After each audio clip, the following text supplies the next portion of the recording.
تو نے تو نبی کا ادب کرنا بھی نہیں سیکھا، تو نبی کے ادب کی طرف بھی نہیں جاتا۔ ابو ایوب انصاری سے جا کے پوچھ لے، کوٹھے پہ بیٹھنے کے لیے تیار نہیں، کھڑا ہوا سوچ رہا ہے ششو پنج میں ہے، نیچے جاتا ہوں نبی کے حکم کے خلاف ہو جائے گا، اوپر بیٹھتا ہوں بے ادبی ہو جائے گی۔ علماء نے لکھا ہے ابو ایوب انصاری نے مدینے میں ساری رات منڈیرے پہ لٹک کے گزار دی۔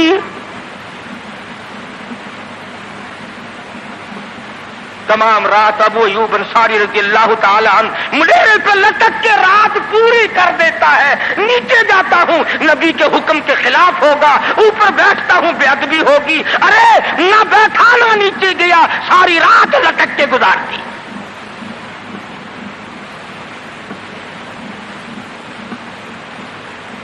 آج ہم سوچنے پر مجبور ہیں کہ آخر ہم بے ادبوں کے ساتھ ہوگا کیا، بنے گا کیا؟ جن لوگوں نے ادب کیا ان کے مقدر جاگ اٹھے، ان لوگوں کو خداوند کریم نے دنیائی میں بخت لگائے۔ حضرت خالد بن ولید رضی اللہ تعالی عنہ، اطلاع دی گئی، خبر ملی کہ عیسائی سردار عیسائی بادشاہ 1.5 لاکھ کے قریب فوج لے کر مسلمانوں پہ حملہ کرنے کے لیے آیا ہے۔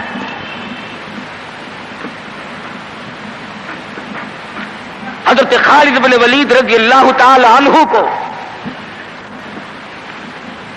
50-60 آدمی دیے، جاؤ بادشاہ کی فوج کا اندازہ لگا کے آؤ، تخمینہ لگا کے آؤ، اسلحہ دیکھ کے آؤ، ان کی تعداد کا اندازہ لگاؤ وہ کتنے ہیں۔ حضرت خالد بن ولید رضی اللہ تعالی عنہ چند صحابہ کرام کو ساتھ لے کر کے پہنچے۔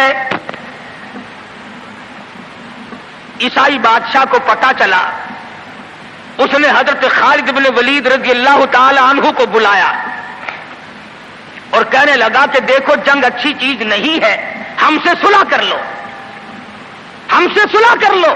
حضرت خالد فرمانے لگے صلح میں دیر کیا ہے، قال لا الہ الا اللہ محمد الرسول اللہ صلی اللہ علیہ وسلم، کلمہ پڑھ، مسلمان بن جا، میرا بھائی بن جا، جنت کا حقدار بن جا، میرے نبی کا غلام بن جا، اللہ کی توحید کا ماننے والا بن جا، ابھی تمام باتوں میں صلح ہو جائے گی۔ وہ کہنے لگا بڑا جلدی کلمہ پڑھا ہے، جیسے میں اکیلا بیٹھا ہوں، تو نے میری فوج دیکھی ہے؟ 1.5-2 لاکھ فوج لے کے آیا ہوں، کھا جائے گی میری فوج تمہیں۔ کلمے پڑھا رہا ہے۔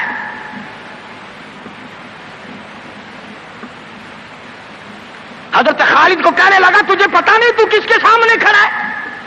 فرمایا ہاں ایک عیسائی کافر کے سامنے کھڑا ہوں۔ وہ کہنے لگا ہے کوئی جلاد؟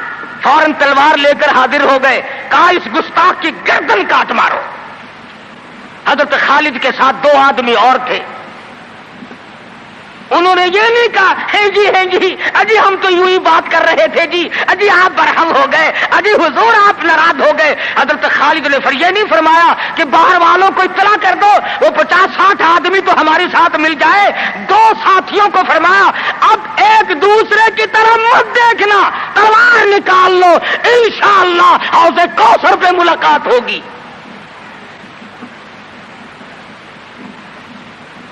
3 آدمی 1.5-2 لاکھ کے مقابلے میں ٹکرا گئے، یہ نہ سوچا کہ ہوگا کیا۔ حضرت خالد بن ولید رضی اللہ تعالیٰ عنہ اور 2 ساتھی اور تمام کافروں کی فوج میں گھر گئے، جنگ شروع ہو گئی۔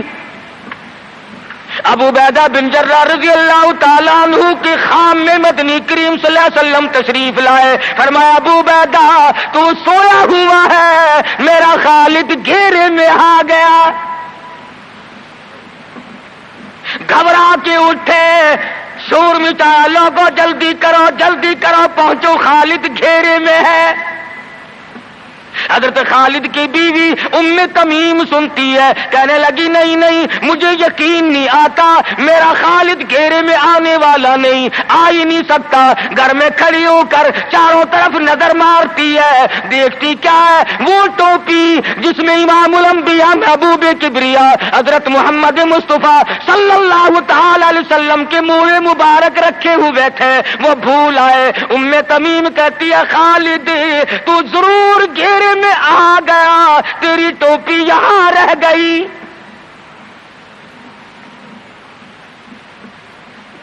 ام تمیم نے ٹوپی لے کر کے شور نہیں مچایا، کپڑے نہیں پھاڑے، چہرہ نہیں نوچا، ابو عبیدہ کے پاس نہیں آئی، بغل میں ٹوپی دبائی، برقع اوڑھا، گھوڑے پہ سوار ہوئی، تلوار لے کر گھوڑے کو سر پٹ چھوڑ دیا۔ صحابہ دیکھ رہے تھے، ارے یہ کون ہے؟ یہ کوئی جاسوس معلوم ہوتا ہے، اسے پکڑو پکڑو پکڑو۔ صحابہ نے گھوڑے دوڑائے، گھیرے میں لے لیا، پوچھا برقع پوش تو کون ہے؟ کہنے لگی نہ چھیڑو، خالد کی بیوی ام تمیم ہوں۔ تو کہاں چلی ہے؟ کہنے لگی میرا خالد گھیرے میں آ گیا، ٹوپی گھر پہ بھول گیا، وہ پہنچانے چلی ہوں، ہمیں دے دے ہم پہنچا دیں گے، تو عورت ذات ہے۔ کہنے لگی خالد کی جو قدر میں جانوں تم نہیں جانتے، جان دے دوں گی مگر ٹوپی کسی کو نہ دوں گی۔ نکل پڑی، آ کے دیکھا تلواریں چل رہی ہیں، گاجر مولی کی طرح آدمی کٹ رہے ہیں، حضرت خالد بن ولید بیچ میں ہے۔ ام تمیم نے تلوار نکال کر چلانی شروع کر دی، گاجر کی طرح لوگوں کو کاٹ مارا۔ خود حضرت خالد کہتے ہیں او میرے ساتھیوں، اس نوجوان کو پہچانو، اس برقع پوش کو پہچانو، اس نقاب پوش کو پہچانو، یہ کون ہے؟ جب سامنے گئی نقاب اٹھا کے کہنے لگی خالد تیری بیوی ام تمیم ہوں، یہ ٹوپی بھول آئے ہو، پہنچانے آئی ہوں۔ اور کراچی کے مسلمانوں تم نے کبھی سوچا نہیں خالد کے سر پہ نبی کی ٹوپی نہیں، جس میں نبی کے بال رکھے ہوئے تھے، وہ گھیرے میں آ گئے۔ آج تیرے پاس قرآن نہیں، تو گھیرے میں ہے۔ وہ ٹوپی گھر پہ بھول آیا تھا، تو قرآن کو مسجد میں قید کر کے آیا، آج تو کفر کے لرزے میں پھنسا ہوا ہے، تو گھیرے میں ہے، تجھے کوئی نہیں نکال سکتا اللہ کے قرآن کے سوا۔ تم کتنی عسکری طاقت بڑھاؤ، تم تعداد بڑھا لو، تم چھوٹے بڑے زور لگاؤ، کتنی تم کوشش کرو، خدا کی قسم جب تک تم اللہ کا قرآن لے کر کے نہیں بیٹھتے اس وقت تک تمہارا گھیرا نہیں ٹوٹ سکتا۔ تم نے اللہ کے قرآن کو مسجد میں قید کر دیا،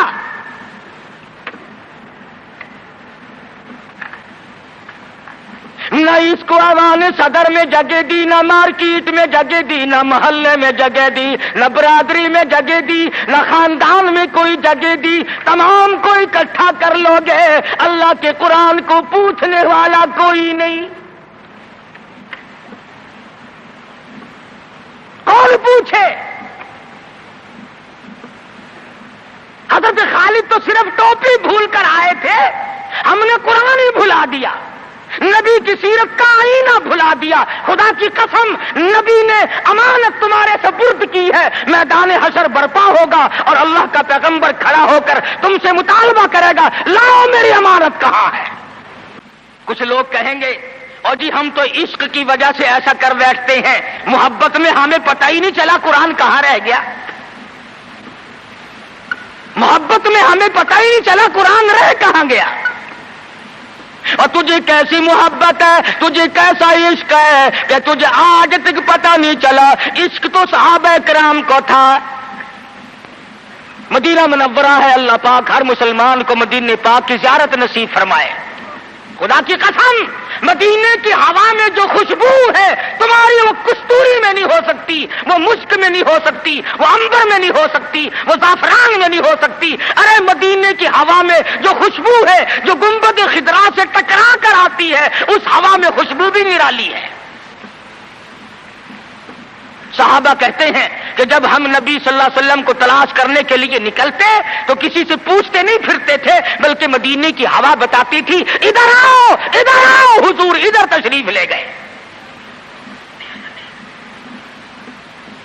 مدینہ منورہ میں ایک جنگ کی تیاری فرمائی، صحابہ اکرام کا لشکر تیار فرمایا حضور اکرم صلی اللہ علیہ وسلم نے۔ جمعے کا دن ہے، صبح کا وقت ہے، لشکر کو ساتھ لے کر کے تشریف لے گئے، 2-3 میل تک رخصت فرمانے کے لیے گئے، دعا کر کے واپس آ گئے، اللہ تمہیں کامیاب فرمائے۔ صحابی ہے حضور اکرم، سب کہہ دو صلی اللہ علیہ وسلم کا۔ آؤ عشق کی بات تمہیں بتاؤں، حضور اکرم صلی اللہ علیہ وسلم نے روانگی کے وقت فرما دیا، توجہ کرنا، لشکر کو رخصت کرتے وقت فرما دیا، اور میرے دیوانوں اور پروانوں اور میرے جانثاروں بات سنو، پہلے جھنڈا جعفر طیار رضی اللہ تعالیٰ عنہ کے ہاتھ میں دینا، پھر جھنڈا عبداللہ ابن روا کے ہاتھ میں دینا، پھر جھنڈا اسامہ بن زید کے ہاتھ میں دینا۔ حضور کے کلام کی مراد کو اگر صحابہ نہیں جانتے تو کون جانتا ہے؟ سمجھ گئے صحابہ کہ جعفر طیار شہید ہوں گے، یہ جو حضور نے فرمایا پھر اس کو دینا پھر اس کو دینا، حضور صلی اللہ علیہ وسلم کے کلام کی فرمان کی ارشاد کی مراد اور منشا غرض و غائب صحابہ سمجھ گئے کہ جعفر طیار شہید ہوں گے، اور پھر عبداللہ بن روا بھی شہید ہوں گے، اور اسامہ بن زید بچ کے آئیں گے۔ صحابہ کا تجربہ تھا حضور کے کلام کو سمجھنے کے لیے۔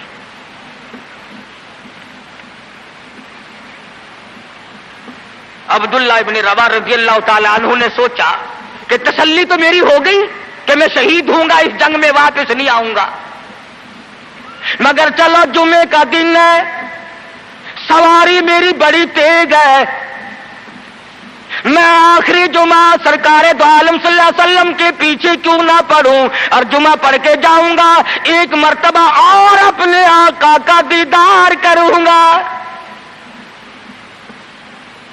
واپس مدینے میں آئے، گھر نہ گئے، بیوی بچوں میں نہ گئے، باغ و بہار میں نہ گئے، فصل باڑی میں نہیں گئے، لوگوں میں نہیں گئے، سیدھے مسجد نبوی میں تشریف لائے۔ جمعے کی نماز کے بعد مدنی کریم صلی اللہ علیہ وسلم سے سلام کیا، حضور نے فرمایا عبداللہ میں نے تو تجھے صبح رخصت کیا تھا لشکر کے ساتھ، تجھے صبح روانہ کر دیا تھا، تو چلا گیا تھا فوج کے ساتھ۔ عرض کیا یا رسول اللہ میرے ماں باپ قربان ہو جائیں، آپ کے فرمان سے میں نے یہ اندازہ لگایا کہ میں شہید ہو جاؤں گا، میرا یہ آخری جنگ ہے، یہ آخری جہاد ہے۔ میرے دل میں ایک بات آئی، آج جمعے کا دن ہے، اپنے آقا کے پیچھے جمعہ بھی پڑھوں، آخری جمعہ پڑھوں اور آخری دیدار کر کے جاؤں۔ اب تھوڑے سے مجھے آپ بول کے بتائیں عبداللہ ابن رواح کا یہ عشق ہے کہ نہیں؟ کوئی ڈر کی بات نہیں، کوئی خوف کی بات نہیں، بیوی بچوں کی محبت نے نہیں کھینچا، باغوں کو دیکھنے نہیں گیا، بچوں سے ملاقات کے لیے نہیں گیا، ارے حضور کا عشق ہے، کہتا آخری جمعہ، آخری دیدار، آخری ملاقات۔ اور عرض کیا میرے آقا میں اپنے ساتھیوں کو جا ملوں گا، میری سواری بڑی تیز ہے۔ امام الانبیاء محبوب کبریا حضرت محمد مصطفیٰ صلی اللہ علیہ وسلم کا چہرے انور سرخ ہو گیا، فرمایا عبداللہ تو ساتھیوں کو نہیں مل سکتا، نہیں مل سکتا، جب تیرے ساتھی جنت میں جائیں گے 500 سال بعد میں بہشت میں جا سکے گا۔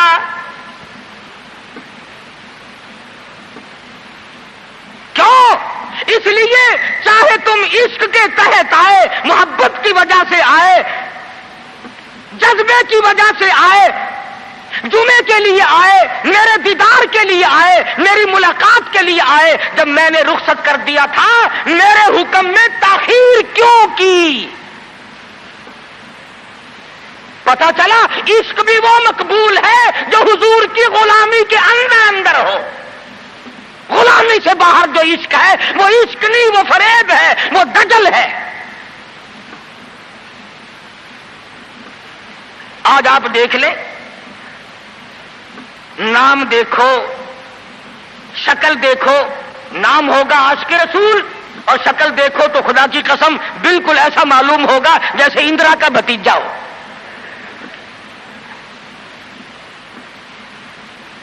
پہچان نہیں سکے گا آدمی. کیا کر سکتا ہے آدمی شکل میں؟ صورت نہیں، سیرت نہیں، لباس نہیں، اخلاق نہیں، کردار نہیں، تمام چیزوں کا تختہ نکال کے رکھ دیا ہے. اور آج قوم اسی وجہ سے مصیبتوں سے دوچار ہے. وہ نرغے میں پھنسی ہوئی ہے، وہ نکل نہیں سکتی، وہ سہارا ڈھونڈ رہی ہے مادی قوت کا. حضور ناراض ہو گئے صلی اللہ علیہ وسلم. صحابی کہتے ہیں میں چاہتا تھا زمین پھٹ جائے، مجھے لقمہ بنا کر نگل جائے. صحابی کہتا ہے مجھے زندگی تلخ لگنے لگی، ہائے میرے آقا مجھ سے ناراض کیوں ہو گئے. عبداللہ ابن روا تشریف لے گئے، گھر پھر بھی نہیں گئے، بال بچوں میں پھر بھی نہ گئے، اور جا کر کے جہاد میں شریک ہو گئے. 3 دن گزر گئے، کوئی چیز حلق میں نہ گئی، کمر سیدھی نہیں ہو سکتی تھی، جنگ سخت تھا، لڑائی شدید تھی، تلواریں چل رہی تھی. عبداللہ بن روا فرماتے ہیں مجھے بھوک لگی، سیدھا کھڑا نہیں ہو سکتا تھا. مجھے یاد آیا میرے تھیلے میں گوشت کے خشک ٹکڑے موجود ہیں، میں ان کو منہ میں لے کر ذرا چوسنے لگا. مجھے مدینے کا باغ یاد آیا، مجھے بیوی یاد آئی، مجھے اولاد یاد آئی. اے نبی کے دیوانے کا طرز زندگی دیکھ. صحابی کہتا ہے میں نے انگلی حلق میں ڈال کر وہ بوٹی باہر نکال دی. کہا اچھا میں تجھے کچھ کھانے کے لیے دینے لگا ہوں تو یہاں بیٹھ کر گھر یاد آیا. کھڑے ہو گئے اور فرمانے لگی اور میری بیوی اور تمہیں طلاق ہو، اور میرے باغ بہار جاؤ، اسلام کے لیے وقف ہو تم آج کے بعد میرے نہیں. کسی نے پوچھا کیا کہہ رہے ہو؟ فرمایا ہاں نقشہ سامنے کیوں آیا؟ آخری وقت میں دنیا کا نقشہ میری آنکھوں میں کیوں کھینچا؟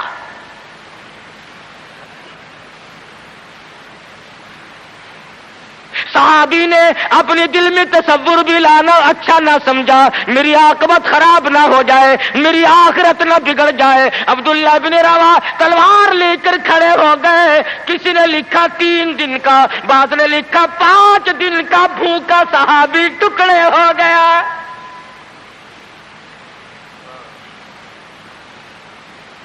یہ تھا عشق جسے عشق کہا جاتا ہے. لیکن حضور کی اندازہ لگاؤ حکم میں تاخیر کی وجہ سے 500 سال بعد کو بہشت میں جا سکے گا، اور جنہوں نے حضور کے احکام کو سرے سے ٹھکرا دیا، سرے سے ماننا ہی نہیں، انکار کر دیا، اب یہ فیصلہ تم کرو، اب یہ فتویٰ تم دو کہ وہ جنت میں کب جائیں گے. امام الانبیاء محبوب کبریا حضرت محمد مصطفیٰ صلی اللہ تعالی علیہ وسلم کے دیوانوں نے حد کر دی، پروانوں نے حد کر دی. جس صورت سے بھی ان کو لگایا گیا اسی صورت سے وہ آگے بڑھتے رہے. فاروق اعظم کی حکومت ہے، سب کہہ دو رضی اللہ تعالی عنہ. مصر کے علاقے میں کافروں نے ایک سازش بنائی، لڑکیوں کو ہار و سنگار کر کے کوٹھے پہ کھڑا کر دیا.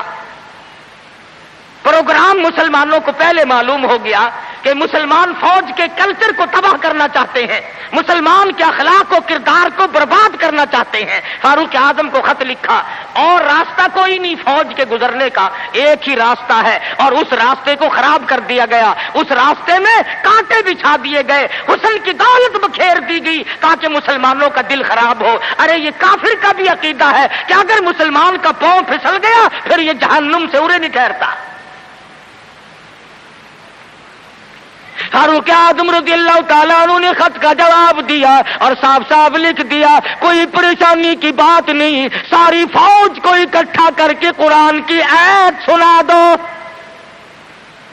ساری فوج کو اکٹھا کر کے قرآن سناؤ. چنانچہ کمانڈر نے، سپہ سالار نے فوج کو اکٹھا کیا اور قرآن کریم سنا دیا. وَقُلْ لِلْمُؤْمِنِينَ یغضوا من ابصارکم وَيَحْفَظُوا فُرُوجَكُمْ ذَلِكُمْ أَزْكَىٰ لَكُمْ إِنَّ اللَّهَ خَبِيرٌ بِمَا يَصْنَعُونَ۔ مسلمانوں، اپنی نظروں کی حفاظت کرو، اپنی ایمان کی حفاظت کرو۔ اگر تم کھلی آنکھوں سے بھی دیکھو گے خدا تمہاری ساتھ ہے، وہ تمہاری تمام حرکتوں کو دیکھتا ہے۔ بس ایک قرآن کی آیت سنائی سبینہ نہیں ہوا تھا، سارا قرآن نہیں سنایا، ایک آیت سنائی ہے مسلمان فوج کو، اور پھر حکم دیا گزرو اسی علاقے سے جہاں یہ تمام سازش کی گئی ہے۔ صحابہ گزر رہے ہیں، تابعین مسلمان گزر رہے ہیں، تالیاں بجتی ہیں، ڈانس ہوتا ہے، جھنکار ہے، گانا بجانا ہے، تمام مسلمان گزر گئے۔ لڑکیاں کہنے لگی آئے اور جانے والوں تم سارے اندھے تو نہیں؟ اس حسن کو کوئی تو دیکھو، سر اٹھاتے نہیں۔ ایک مسلمان سپاہی گزرتا گزرتا کہنے لگا کوئی کیسے دیکھے گا، سارے کے سارے اللہ کا قرآن سن کے آئے ہیں، سارے قرآن پاک سن کے آئے ہیں، یہ دیکھیں گے کیسے؟ لڑکیاں کہنے لگی وہ قرآن کیسا ہے، اس میں کتنی قوت ہے، اس میں کتنی طاقت ہے، اس میں کتنی استعداد ہے، اس میں کتنی پاور ہے جو ایسے حسن کے نظارے سے روک دے، جو ایسا حسن نہ دیکھنے دے۔ اور کہنے لگے اور جانے والوں یوں نہ جاؤ، وہ قرآن کریم ہمیں بھی سناتے جاؤ، سناؤ ہمیں وہ قرآن۔ ایک مسلمان سپاہی چلتا بھی جاتا ہے، قرآن بھی پڑھتا جاتا ہے۔ تاریخ شاہد ہے، عیسائیوں کی بیٹیاں تھی، یہودیوں کی لڑکیاں تھی، کافروں کی بیٹیاں تھی، ارے تڑپ ہو تو تڑپ کر نیچے چھلانگ لگائی، اور جانے والوں چھوڑ کے نہ جاؤ، ہمیں بھی یہ قرآن سناؤ اور ہمیں بھی اللہ کے بندے بناؤ۔ ایک آیت سن کر اتنا عمل کیا، جن کو سازش بنایا تھا وہ تمام لڑکیاں مسلمان ہو کر مجاہدین کے ساتھ ساتھ جاتی ہیں۔ آج سارا قرآن ہمارے سامنے ہے، اور قرآن بھی کیسا، جب کوئی مر جائے قرآن ختم کرنا، بھائی قرآن ختم کرنا، بلکہ قرآن شریف کوئی 2-3 ورقوں کا جو ختم کرنا ہے، 4-5 آدمی بیٹھ جاتے ہیں، ورق گردانی کی، پلٹ دی الٹ دی، پلٹ دی الٹ دی، جب اندازہ ہوا نا کہ کھانا تیار ہو گیا، انہوں نے کہا صاحب قرآن بھی ختم ہو گیا ہے۔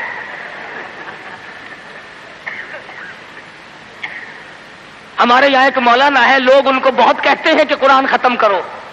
میری ملاقات ہوئی، میں نے کہا حضرت جی آپ تو دن رات قرآن پڑھتے ہوں گے۔ انہوں نے کہا کیوں؟ ہم نے کہا سارے لوگ آپ کے پاس آتے ہیں، دادی مر گئی قرآن پڑھنا، ماسی مر گئی قرآن پڑھنا، پھوپھی فوت ہو گئی قرآن پڑھنا۔ کہنے لگے میں ان کے بات کا نوکر ہوں، 3 دفعہ کل پڑھتا ہوں۔ وہی بات کی اس نے کہ دکان یہ سنبھالے، مکان یہ سنبھالے، کار ان کی، بینک بیلنس ان کا، تمام چیزیں ان کی، ساری رات بیٹھ کر قرآن میں پڑھوں کیوں؟ ہر کوئی اپنی کمائی میں لگا ہوا ہے۔ جو لوگ ملتان جاتے ہیں انہیں پتا ہے کہ چوک بازار ملتان کا سب سے بڑا بازار ہے۔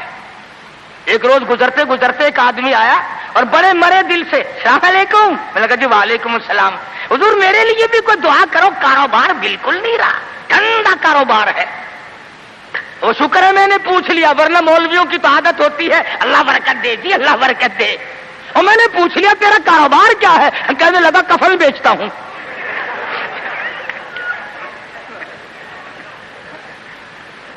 اور بدبخت میں نے کہا کاروبار بدل لے، لوگ مرے تو تیرا دھندا چلے۔ اس لیے لوگوں کو کہا کرتا ہوں کہ مولویوں کو شادیوں میں دیا کرو، کہا کہ یہ دعا کرے یا اللہ ایک ایک کی 4 شادیاں ہوں۔ اب مرے بغیر تم رسید نہیں دیتے، جب تک مرو گے نہیں مولوی کا گھر میں داخلہ تن۔ کیا کرے مولوی بیچارہ، کدھر جائے؟ سب کی بات یہ ہے۔ ایک دوست کے جنازے کے ساتھ قبرستان گیا، وہ قبر کھودنے والے بھی پہچانتے ہیں، السلام علیکم، وعلیکم السلام، کیا حال ہے بھائی؟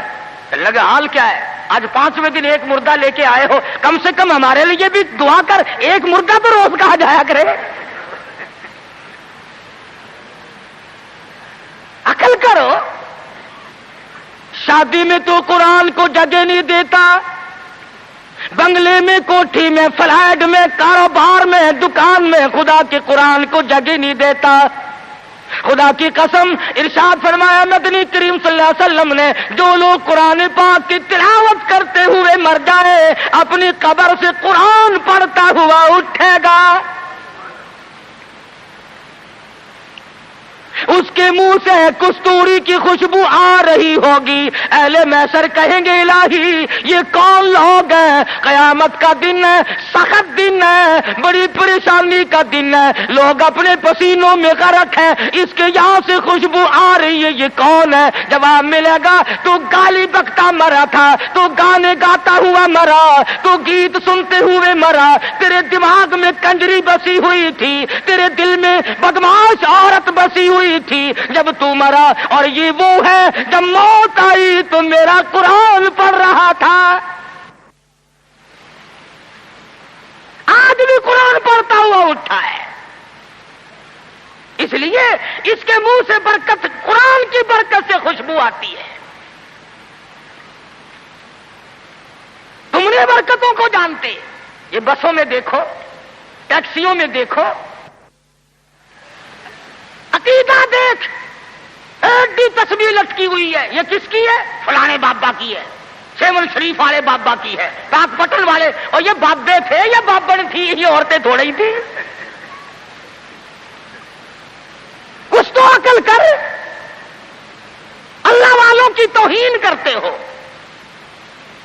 تیری موٹر کو، کار کو، ویگن کو، بس کو یہ بابا بچائے گا، خدا نہیں بچا سکتا. اسی لیے دھکے کھا رہے ہو کہ تمہارا خدا ریٹائر ہو گیا. اور جب خدا کا دروازہ آدمی چھوڑتا ہے اس کی عقل ماری جاتی ہے، اسے پتہ ہی نہیں چلتا کہ عورت کا معاملہ ہے یا مرد کا معاملہ ہے.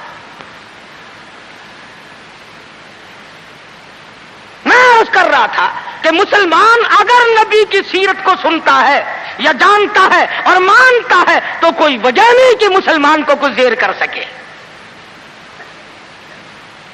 وہی خالد بن ولید ہیں سب قید رضی اللہ تعالی عنہ. ایک دوسرا موقع آیا، کافر اپنی فوج کو لے کے آیا، بہت بڑا لشکر ہے، بہت بڑا لشکر ہے. کہنے لگا خالد چلا جا، بھاگ جا ورنہ بوٹیاں اڑا دی جائیں گی تیری. کہنے لگا ہاں ہاں تیرے جیسے کئی دیکھے بوٹیاں اڑانے والے، کیا بات ہے؟ اس نے کہا خالد میں وہ زہر لے کے آیا ہوں کہ اگر تلوار بجھا کر کے مار دی تو ٹکڑے ٹکڑے ہو جائے گا، بھسم ہو جائے گا، جل کر خاک ہو جائے گا. فرمایا کوئی بات نہیں، وہ زہر مجھے دکھا. وہ کافر نے، عیسائی سردار نے وہ شیشی نکال کر حضرت خالد کے حوالے کر دی. حضرت خالد نے اللہ کا نام لیا اور لے کر اتنا سخت قسم کا زہر جس میں نامعلوم کیا کیا چیز ڈالی ہوئی تھی، 2 قطرے زمین پہ ٹپکائے، زمین میں آگ لگ اٹھی، زمین میں آگ لگ گئی. خالد کا ایمان دیکھو، نبی کے دیوانے کا ایمان دیکھو، اور نبی کا صحابی ہے، نبی کا جانثار ہے، نبی کا غلام ہے. ہاتھ سے شیشی لی اور بسم اللہ کر کے تمام شیشی کو پی کر خالد سامنے کھڑے ہیں. فرمانے لگے دیکھ تیرے سامنے آرام سے کھڑا ہوں. کہنے لگا کہ تم تو کچھ بھی نہیں، تمہیں تو یہ زہر کچھ نہیں کہتا، تم کیا کھاتے ہو، تم کیا پیتے ہو، تمہارا کیا مطلب ہے، اور جاؤ اپنے خیمے میں تمہارے پاس آؤں گا. عیسائی سردار گیا، خالد کو کہنے لگا وہ کشتہ کھلا، وہ دوا پلا جس کو زہر کچھ نہ کہے، تلواریں نہ ڈرائے، تیر نہ ڈرائے، مرنے سے نہ ڈرے. فرمایا غسل کر، غسل کیا. فرمایا پڑھ لا الہ الا اللہ محمد الرسول اللہ صلی اللہ علیہ وسلم. کلمہ پڑھایا. عیسائی کلمہ پڑھ کے کہنے لگا خدا کی قسم اب وہی جذبہ، وہی ہمت، وہ قوت میرے اندر آ گئی. تم ٹھہرو، اب اس ساری فوج سے میں اکیلا ٹکراؤں گا. چنانچہ وہ ٹکرا گیا اور شہید ہو گیا. تو ایسی صورت میں جبکہ عقائد کا میدان ہمارا یہ ہو اور عمل کا میدان ہمارا یہ ہو اور کردار کی صورت یہ ہو تو بات کیسے بنے؟ اللہ اللہ میاں جانتا تھا کہ نبی کی آمد کی خوشی میں نامعلوم ناچیں گے، ڈانس کریں گے، ڈھول بجائیں گے، کیا کیا خرافات کریں گے۔ اللہ میاں نے اسی دن میں حضور کی وفات رکھ دی۔ فرمایا اگر خوشی آئے اچھلو مت، غم آئے تو تباہ نہ ہو جاؤ، وہی دن خوشی کا اور وہی دن غمی کا۔ تجھے غم کا کیا پتا؟ تیرا بیٹا مر جائے تجھے غم کا پتا، تیری بیگم مر جائے تجھے غم کا پتا، تیرا جوان کریل بھائی مر جائے تجھے غم کا پتا۔ تو نے ماں کا صدمہ دیکھا ہوگا، تم نے ماں باپ کا صدمہ دیکھا ہوگا، تم نے بیٹے کی موت کا صدمہ دیکھا ہوگا۔ خدا کی قسم جاؤ بلال سے جا کے پوچھو جب حضور رخصت ہوئے تیرا کیا حال بنا تھا۔ تو کیا جانے کہ صحابہ کرام پہ اس دن کیا بیتی۔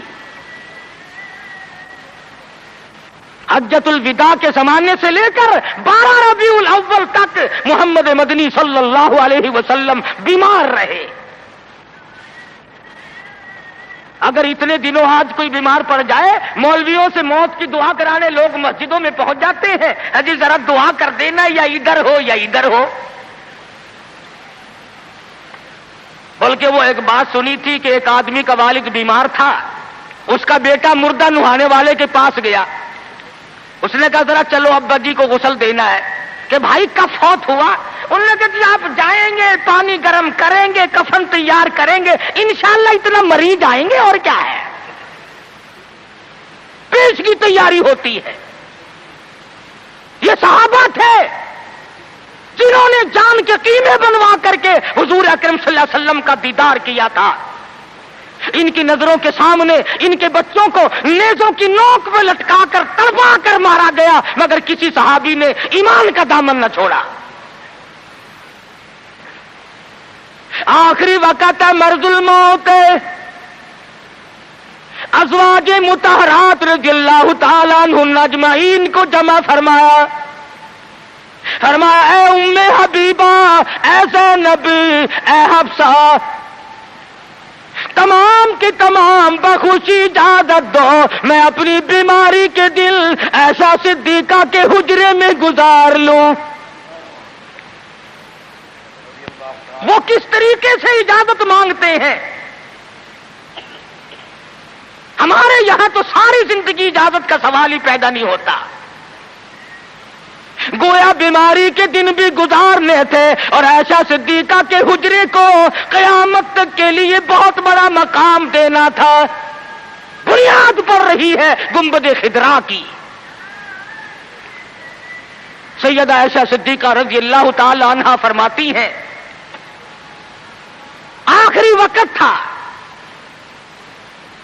پسینے آئے، گھبراہٹ طاری ہوئی، فرمایا میری عائشہ ٹھنڈے پانی کا پیالہ لیا، میں سمجھی پانی پیئیں گے، میرے محبوب کو پیاس لگی ہوگی، میرے محبوب کو گرمی لگی ہوگی، میں پانی کا پیالہ لے کر حاضر خدمت ہوئی، اشارہ کر کے فرمایا یہاں رکھ دے، میں نے رکھ دیا، رحمت والا ہاتھ پانی میں بھگو کر اپنے منہ پہ چھینٹے مارنے شروع فرما دیے۔ عائشہ صدیقہ فرماتی ہے میرا جگر پھٹنے لگا، اور میرے محبوب کیا بنی، یہ گھبراہٹ کیسی، یہ پریشانی کیسی؟ فرمایا میری عائشہ تو نہیں جانتی موت کتنی گھبراہٹ والی ہے۔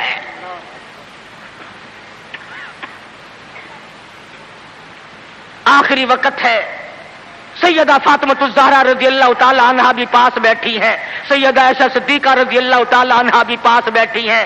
ارے گالی دینا بڑا آسان ہے، عائشہ صدیقہ سے جا کے پوچھ کہ اس دن تیرا کیا حال بنا جب امام الانبیاء رخصت ہوئے تھے۔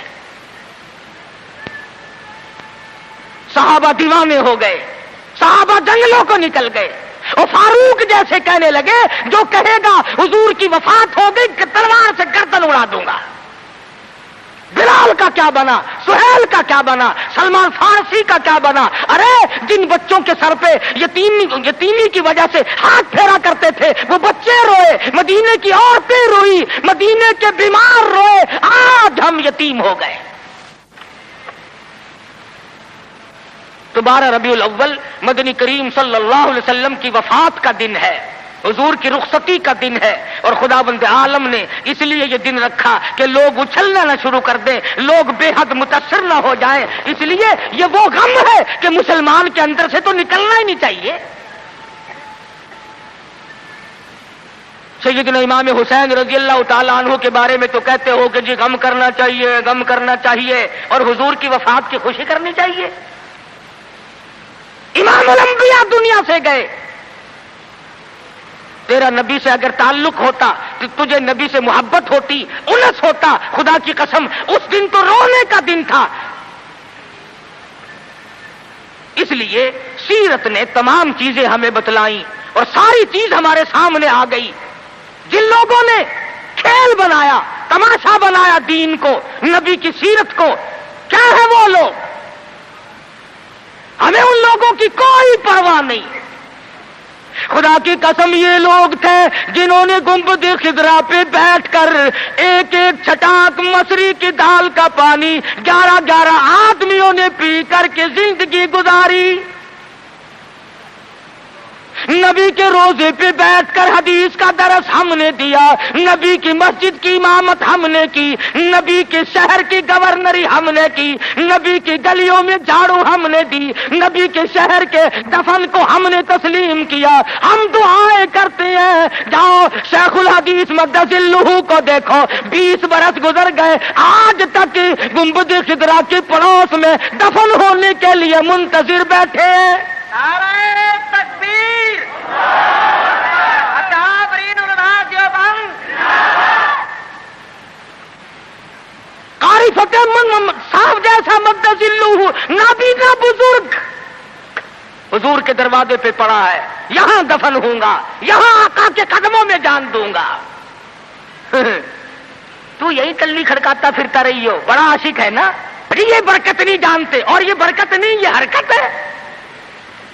ہم تو اس کپڑے کا اکرام کرتے ہیں۔ خدا کی قسم میں اب جب جشن پہ گیا، 100 سالہ اجلاس پہ گیا، میں نے عرض کیا یارو اس رومال کو ہاتھ لگوا دو، کہنے لگے جی رس بڑا ہے ورنہ ضرور دکھاتے، اور سننے کی ڈبیا میں رکھا ہوا ہے وہ رومال جس رومال کو میرے آقا کا چوگا مبارک لگا ہے، خزانے میں رکھا ہے۔ ہمارے پاس خزانہ وہ رومال ہے، وہ قندیل ہے خداوند عالم کے محبوب کا جس میں چوگا رکھا ہوا تھا۔ ہم تو اس رومال کی حفاظت کرتے ہیں، اس قرآن کی حفاظت کرتے ہیں، اس سنت کی حفاظت کرتے ہیں جو صحابہ کرام نے ہم تک پہنچائی۔ اللہ پاک مجھے اور آپ کو عمل کی توفیق عطا فرمائے۔ وآخر دعوانا ان الحمدللہ رب العالمین۔